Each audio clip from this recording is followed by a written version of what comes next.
xalqarалық Sharq Turkiston muhokama yig'ini g'alabalik oxirlashdi.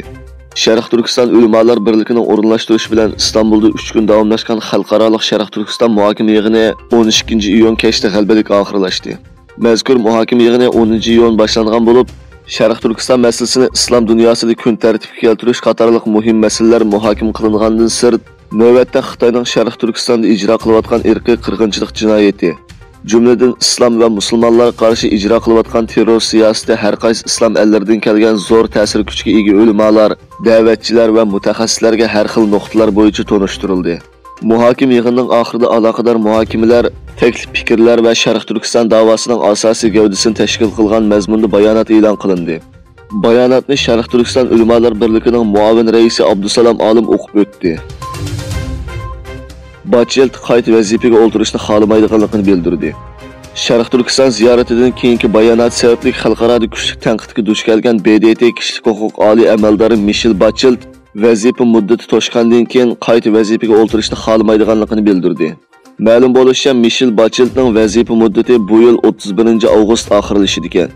Garchi 4 yil davomlashadigan bu vazifaga Bachiltning yana bir qatim saylanish fursati bo'lsa-mu, u bundan voz kechgan. Shundaqla buning sababi haqida hech qanday ma'lumot berilmagan.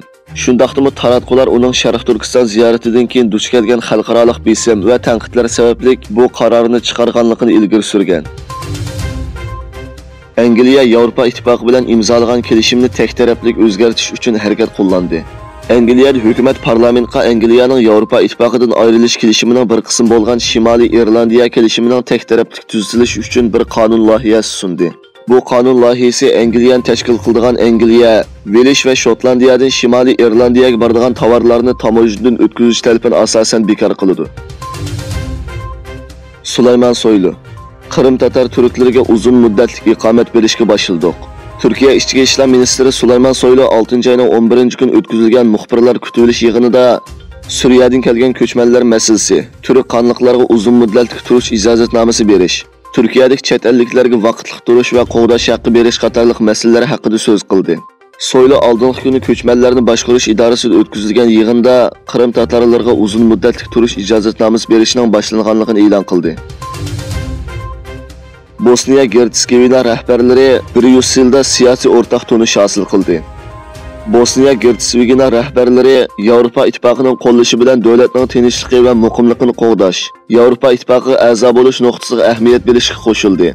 Yevropa Ittifoqi kengashining yozma bayonotiga qaraganda, Yevropa kengashining raisi Charles Michel va Yevropa Ittifoqining tashqi munosabat va bexatarlik siyosatining yuqori darajalik vakili Josip Borrell, Bosniya Hertsgovina prezident kengashining a'zolari Zilichko Komich, Milorad Dodik, kengashining raisi Shefik Kafirovich va parlamentga vakillik qilgan siyosiy partiya rahbarlari bilan Bryusselda ko'rishgan.